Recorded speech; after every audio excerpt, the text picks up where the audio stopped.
Cheers and welcome my friends, I'm Horath and we are playing Crusader Kings II with the newest DLC, the Reaper's Due as Björn Ironside. Welcome back. In the last episode we went through a couple of the options and I laid out the plans that I have, so just gonna go through it very shortly. So we want to reform our religion by taking these holy sites. We already own one and we need two more, so we're gonna take Sheerland and Nalmadal over there so that we can actually change from a tribal government into a feudal government. But for now our short-term plan is to go over there to England and to avenge our father Ragnar Lothbrok, who has been killed in a snake pit by the nasty King Aela of Northumbria. And I think he really needs to pay for his nastiness, so that's going to happen. We do have a lot of armies over here, and we're going to join them. We're going to join the fray, so that needs to happen. Biggest problem that we have is that we won't be able to afford our troops. We have a very low income, so we've got these couple of tribes over here, and they only make a very small amount of money, which is a problem, because as soon as we run out of money, our troops will fight way worse. But let's just try to counter that. So what we could do is we could send our marshal to train troops over here. You can see that they have this hand if they are a big vassal of mine and expect a place in the council. This guy doesn't, for example. Do I have anyone that is unhappy? Oh, we are his heir. Actually, I wouldn't mind inheriting Ireland, which isn't amazing. What are you? What are you? You're just a chief, so I might be able to take you on. Because that place is in the de jure duchy of Swithyard over here, and we kind of want that. What are you doing? You're my steward, which is unlikely to kill you. There's actually, it's a possibility to kill your councils by sending them on dangerous missions. Yeah, steward. We could settle a tribe. Assign your steward to settle members of your tribe in the county, increasing the chance that its culture will change to Norse. I do think that we don't have any places that do have another culture. Let's just have a look. Where's the culture? Over here. Cultures. Yeah, now we're in the north side. Oh, and Jorvik is actually Norse. York. Over there, Yorkshire. Nice, I like it. I'm glad that that option exists. Okay, well that is not something that we need. We could oversee the construction, or we could build our legend, which increases our monthly prestige and has a possible outcome of warriors raised. I think we want that. That actually looks quite nice. So let's do it. Got our marshal, who isn't great. I would have liked to have someone else for that. You're already doing stuff. Then we've got Ivar of Westmoreland, who is a great diplomat. Could go for sow dissent, we could go for fabricate claims, or we could go for improve relations.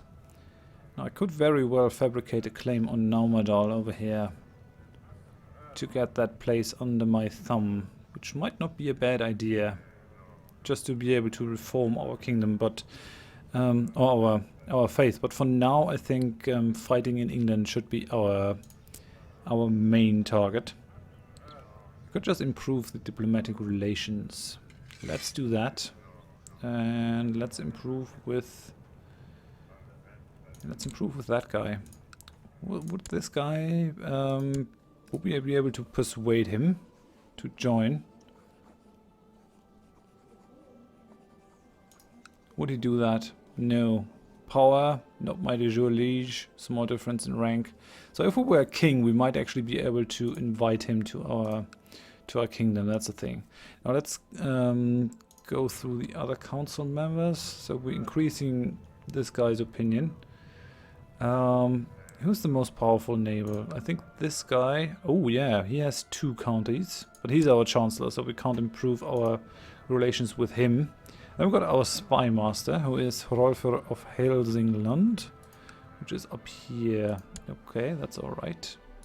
Let's use you to study technology, and it's always a good idea to do that in the Byzantine Empire, because they are fairly far from the tech. It's a long way, but I'm sure Rolfer will be able to do it. And then we got our Gori, which is our seer. And he's the Lord of Uppsala. Interesting. So he's the chief of one of these holy sites. And he will give me 18 troops, which isn't a lot, but I'll take it. I'll take it, definitely. What can we do with you? Build zeal. Have your seer whip up religious zeal among the people, increasing your piety and possibly even attracting some holy warriors. If you don't use these troops for religious wars, they will get angry at you and you will lose piety. We could improve the religious relations, but that I can do that only with him. Or I could try to convert.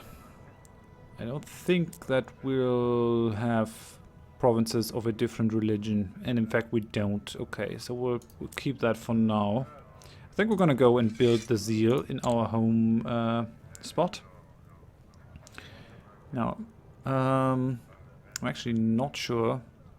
Oh, this sticks until 3rd of July 1867.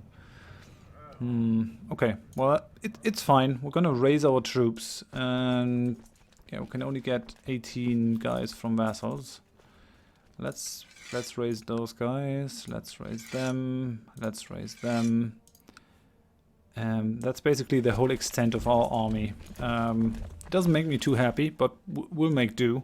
One of the things that a tribal government can do is we can raise a tribal army with 2,500 men as soon as I have 500 prestige. It might not be worth it to invest our prestige in this, but since our father got killed, I think we'll move heaven and hell to actually get that done. I'm just gonna unpause now.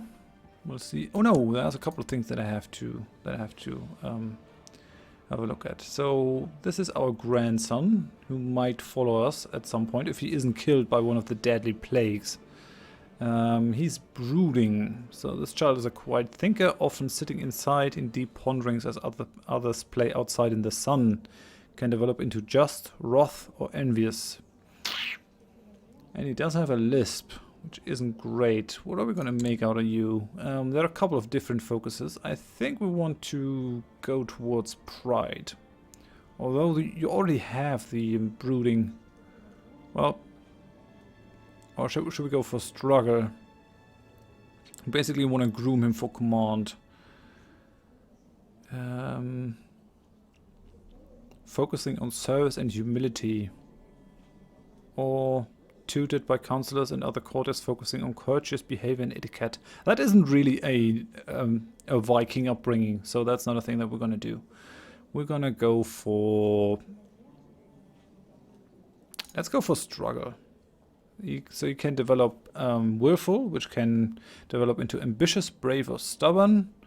And rowdy, which can develop into brawny, honest, or dull. Haven't seen brawny yet. Interesting.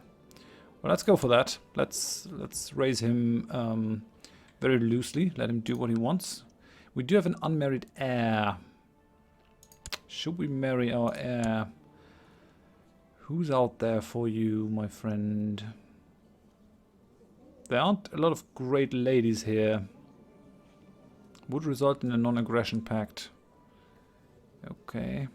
We do have a couple of things ourselves. We do have our daughter over here, High Chiefess Ingjerd of Holmgard.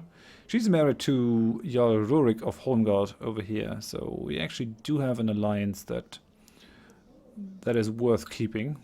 That's definitely a thing. Holmgard doesn't reign over all the Rus yet, but they might very easily be able to do it. Especially with our backing. Yeah, special minor titles grantable. Designated Regent of Swithyard and Court Physician. Designated Regent. We're gonna make our own son into the designated Regent, Eirikr. And court physician, we don't have anyone for that, I think. Oh no! We have! So our seer is also going to be our court physician. That's actually good. Having a court physician is very important because he will treat us when we are ill. Not having one is a bad idea. But I played a small game last Friday. I was actually recording that, but I had to throw those episodes away just because I was so tired and exhausted that the episodes were just bad. So I threw them out and decided to try again in the next week. But yeah, I couldn't actually put anyone into the court physician role. So that makes me happy. Council is done. Special title actions possible. Set crown focus. Okay, so I can give one of these countries my crown focus, which makes it more likely to prosper and may receive special events. Only one county may be crown focus at a time. Yeah, we're gonna take Uppland because this is the least. That is the country that we are least likely to lose under Gavelkind. You always hold on to your primary title and your primary county, even if the others would get lost. So it makes sense to build that up more than the others.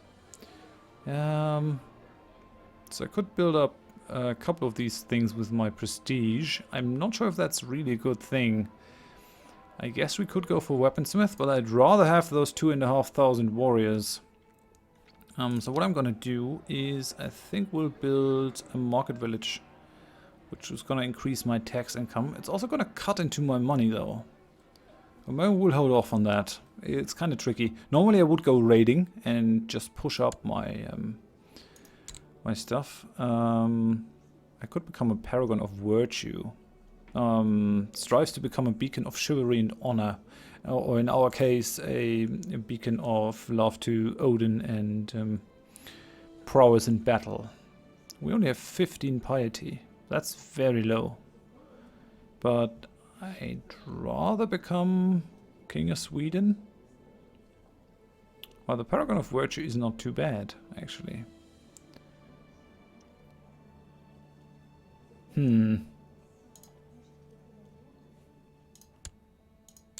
Difficult. Yeah, let's go for the King of Sweden, which gives us the subjugation casus belli against all vassals that are in the de jure kingdom of Sweden. So this guy, this guy, this guy, this guy, this guy. This guy is already our vassal, so that's fine. And Gotland. So we can unify them under our own banner. Oh, they actually cut these out of the Swedish kingdom. I think that's fine actually. So this is the de jure kingdom of Sami. Oh, Sapmi. Yeah, that's fine. I like it. Why not? Yeah, we can pick a character focus for ourselves. They are colored in the colors of our own traits, our own values. I think I'm gonna go for hunting because we are martial. We want more martial, but we also want the health increase. And hunting increases our health. Plus, we are already a hunter, so hunting might actually be quite nice. Let's go for that. Yeah, we still got the unmarried heir. I'm gonna wait for a little bit. Oh, Eric is stubborn. I like it. Why not? His character is as stubborn as a mule. All right, now let's collect our units over there. I could actually get more units. I don't think that we'll be able to create a retinue. So retinues are basically troops that function independently from your levies. These are your household troops, and you do need a certain amount of retinue before you can actually start using one. What I prefer is the household retinue, which is tied to our own culture. Every culture has their own specific retinue, like the Byzantines have the cataphracts, but we have the housecarls, which is basically 200 units of heavy infantry, which is very important, especially at this time. The amount of heavy infantry that you can field really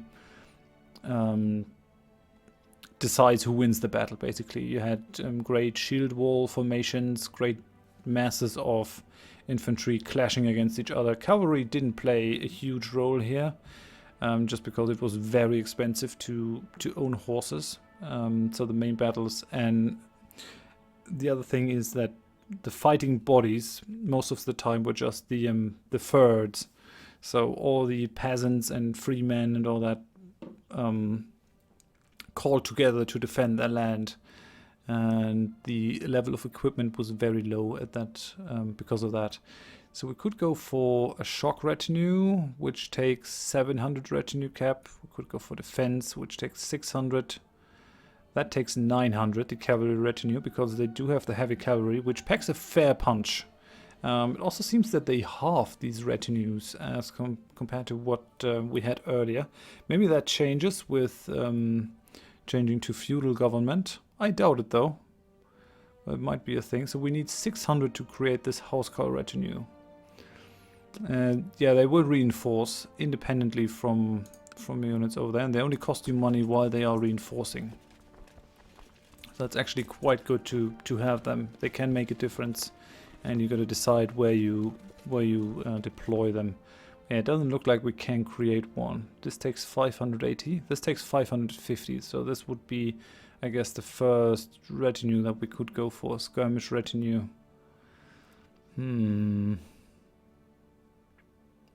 Yeah, we'll just try to up this. This gets basically increased by the number of holdings that you have.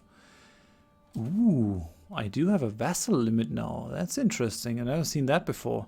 Your vassal limit indicates how many direct vassals you can have at count tier or higher, excluding nomad clans. Having too many direct vassals will negatively affect the amount of taxes and levies you get from your vassals, and you might lose the grip of your vassals upon death. So that's quite interesting, actually. So that is a strategic consideration to what level of vassals you go, especially if you govern big empires like the Byzantine Empire. Then you are now incentivized to actually create kingdoms and give these kingdoms to your vassals, because you can't manage them. Prior to that, it wasn't really beneficial to create kingdoms, because the kings could become so powerful that they could topple your rule. Oh yeah, I really like that change. Ruler diplomacy bonus, -10 for tribal, which is interesting, +10 with the laws. Jarl rank base ×8. Okay, yeah, I dig it, I like it. But that is only count level or higher, isn't it? You have at count tier or higher. So it doesn't really impact the people that you have in these holdings, because castle guys will be barons, and then you'll have mayors and goadies. So they won't count towards that. But we do have six chiefs. Interesting.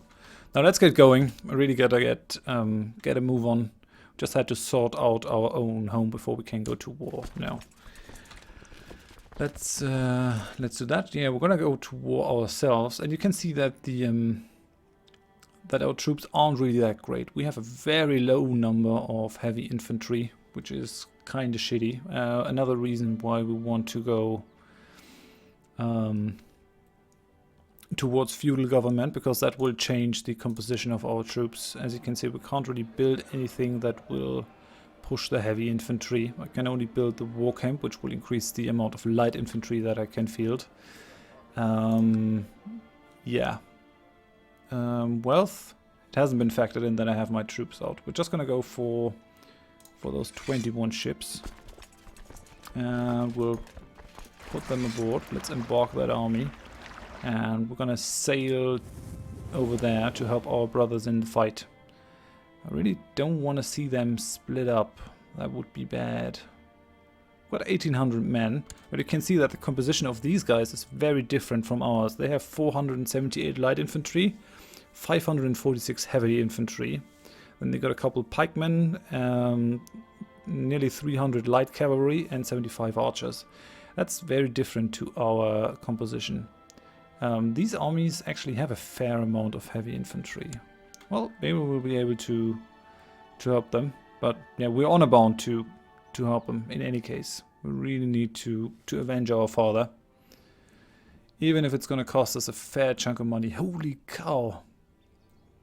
263 per month. Yeah, we won't be able to do anything here with that amount of money.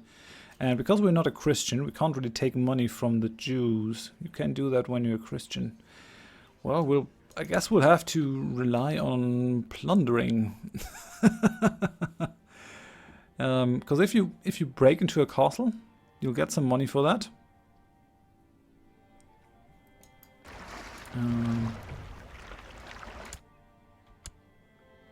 Oh, no, we're gonna disembark. Where are these guys going? Because they are going to either the Bonuses Isles to wreak some havoc on him. Okay, we're over here, and we'll just try to stop them from grouping up. I'm gonna kill those small levies as they come up, which should give us some prestige and stop them from really assembling their armies. So we won the Battle of Derby, or Derby, I think you say it like that, Derby. Gain a little bit of prestige, a little bit of piety. Oh, and there's an even bigger army. Guess we have to take care of that before anything happens. I wonder if we can stop them. But I guess I have to end it here. We're coming up on 22 minutes. Next episode we'll really get into the war stuff in Northern England. Let's just hope that our money doesn't run out too fast. Do I have to pay those tribal warriors? Yeah. Monthly maintenance 177. That could actually be a good idea to bring a couple of tribal warriors over. Really need the money though. I wonder how I can get some money going. Maybe I can just kill some people? But I guess I have to solve that problem next time. For now, thank you very much for watching. If you enjoyed it, please leave a like. If you didn't, tell me why in the comments so I can improve. And if you want to see more of the series in the future, please consider subscribing if you aren't already. I hope you join me next time. Thanks and bye bye.